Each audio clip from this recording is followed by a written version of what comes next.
आप देख रहे हैं जय भारत टीवी।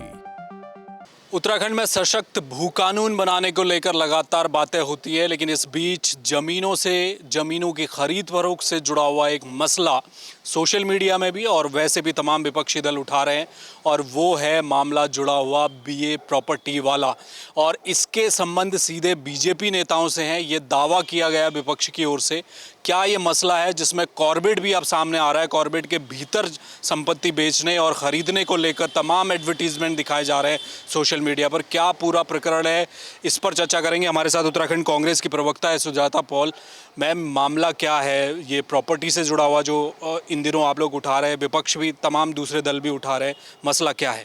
देखिए, बहुत चिंता की बात है कि उत्तराखंड में एक सशक्त भू कानून की मांग बहुत समय से चल रही है, क्योंकि त्रिवेंद्र सिंह रावत जी ने इस कानून को कमज़ोर किया। ऐसा नहीं है कि कानून नहीं था। पहले नारायण दत्त तिवारी जी उसको लेके आए, फिर उसको आगे बढ़ाने का काम भुवन चंद खंडूरी जी ने किया था जब वो मुख्यमंत्री थे। मगर उसके बाद से त्रिवेंद्र सिंह रावत जी ने उसमें जो बदलाव किए, मतलब आपको लैंड यूज़ को बदलवाने के लिए कोई प्रॉब्लम नहीं है। आप कृषि भूमि को बदलवा सकते हैं, किसी भी रूप में उसको यूज़ कर सकते हैं, उद्योग के लिए कर सकते हैं, आप निजी के घर बनाने के लिए कर सकते हैं। लेकिन अब जो प्रकरण सामने आया उससे भारतीय जनता पार्टी का भ्रष्टाचार सामने आया है, क्योंकि भारतीय जनता पार्टी के युवा मोर्चा के तजिंदर पाल सिंह बग्गा, जिनको पिछले चुनावों के समय में उत्तराखंड में छोड़ा हुआ था कि वो यहाँ पे ध्रुवीकरण का काम करे, और बार बार जो ये झूठी बातें बताई गई थी मुस्लिम यूनिवर्सिटी वाली, वो भी तजिंदर पाल सिंह बग्गा उस चीज़ को बढ़ाने के लिए उनको रखा हुआ था। अब आप देखिए कि इनके पास तमाम प्रवक्ता हैं उत्तराखंड में, मगर वही प्रवक्ता के रूप में हर टेलीविजन चैनल पर बैठ जाता था। अब उसने जिस तरीके से अपने सोशल मीडिया में ट्विटर हैंडल से बीए प्रॉपर्टी वाला के पोस्ट को शेयर किया है और अपने ट्विटर बायो में लिखा है कि वो संस्थापक है बीए प्रॉपर्टी वाले का और साथ में कुल्हड़ बिरयानी का, ये दो डे।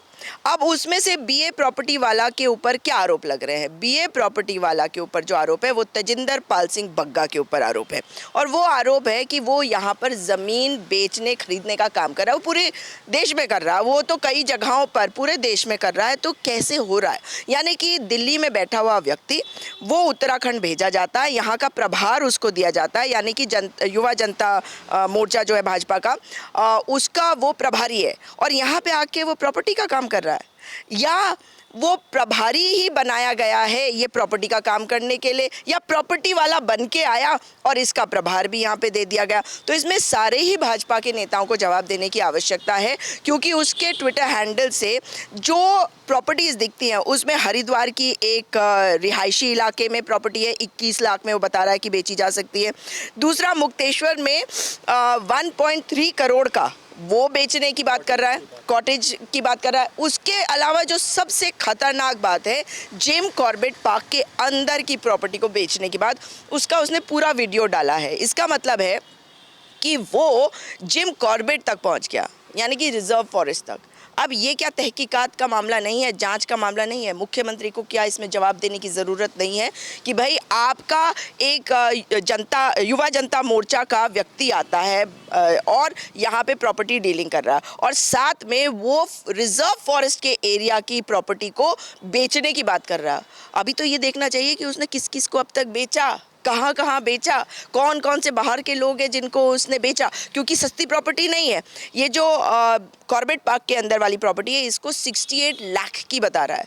तो उत्तराखंड में आम तौर पर आप देखेंगे कि रामपुर के इलाके में, जिम कॉर्बेट वाले इलाके में, रामनगर के इलाके में तो ज़्यादा लोग ऐसे नहीं मिलेंगे जो इतनी महंगी प्रॉपर्टी खरीद सके।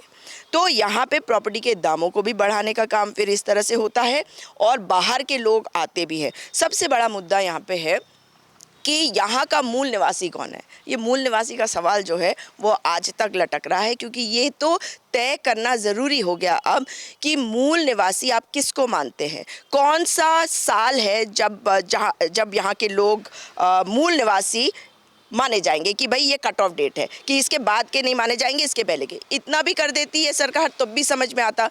तो ये निश्चित तौर पे बहुत ही संवेदनशील मुद्दा है, इसमें जांच होनी चाहिए।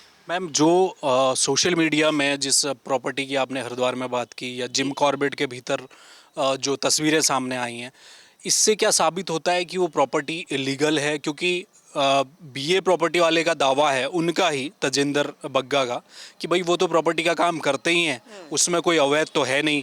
तो अगर मैंने कहीं पर कोई फ़ोटो लगाई है तो उसमें अवैध जैसा क्या है? उनको कहिए ना कि जाके कश्मीर की भी प्रॉपर्टीज थोड़ी बहुत बेच दे। हमारे उत्तराखंड में आकर प्रॉपर्टी बेचने का काम उनको दिया गया है, वो ये भी बता दे। वो बता दे कि भाई यहाँ के देखिए, वेस्टेड इंटरेस्ट क्या कहा जाता है? वेस्टेड इंटरेस्ट होता है अगर आप अपने पद का दुरुपयोग करके किसी और काम को कर रहे हैं, तो ये वेस्टेड इंटरेस्ट में नहीं आएगा। उनको यहाँ पे अगर भारतीय जनता युवा मोर्चा का प्रभारी बनाया गया है, वो एक पोस्ट पे है और यहाँ पे भाजपा की सरकार है, तो प्रॉपर्टी बेचने और खरीदने में उनकी मदद नहीं होगी क्या? वो जो नॉर्म्स हैं उनका दुरुपयोग नहीं करेंगे? और ये आरोप अगर लगाया जा रहा है तो वेस्टेड इंटरेस्ट के कारण लगाया जा रहा है, जो इलीगल हो जाता है। तो सबसे बड़ी बात ये है। और दूसरी बात ये, कोई भी कहीं पे भी जाके प्रॉपर्टी बेच सकता है। हमारा तो सवाल ये है कि जब हम अपनी प्रॉपर्टीज को बचाने की कोशिश कर रहे हैं, उत्तराखंड में जब मुख्यमंत्री जी बोल रहे हैं, कभी वो लैंड जिहाद बताते हैं, तो ये इससे बड़ा जिहाद क्या होगा कि आपके बाहर का एक व्यक्ति आता है, आपकी पार्टी का पदाधिकारी है, वो प्रॉपर्टी डीलिंग करता है। मैं ये बिल्कुल नहीं कह रही हूँ कि जो वो प्रॉपर्टी बेचने की कोशिश कर रहा है वो इलीगल है।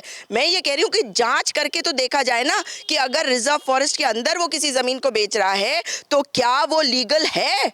मैंने ये कहा है कि इलीगल की बात ही नहीं कर रही हूँ। अगर रिजर्व फॉरेस्ट के अंदर जाके कोई ज़मीन बेचेगा तो इसमें तहकीकात होनी चाहिए, क्योंकि रिजर्व फॉरेस्ट का मतलब है कि वो हमारी धरोहर है।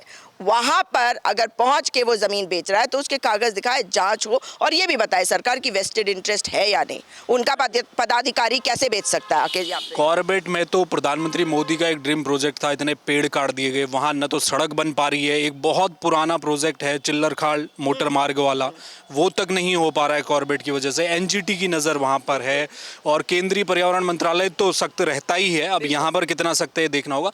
सवाल ये है कि कॉर्बेट के भीतर क्या इतनी आसानी से सब कुछ हो रहा है? मैं यही बात कह रही हूँ कि कॉर्बेट के अंदर जाके अगर वो बेचने की कोशिश कर रहा है कि ज़मीनों को, तो ये जांच का विषय नहीं होगा। आप मुझे बताइए ना कि कॉर्बेट का मतलब है कि हमारे जो टाइगर्स है, प्रधानमंत्री जी बड़े चीते लेके आए, चीते मर गए, उन्हें कोई फर्क नहीं पड़ा। उसके बाद वो नहीं बात करे चीतों की। कम से कम जो हमारे टाइगर्स यहाँ रहते हैं जिम कॉर्बेट पार्क में, उनका तो संरक्षण करना होगा ना। टाइगर भी बहुत मरे इस बीच। वही, और कितने, उनकी संख्या कम हो रही है।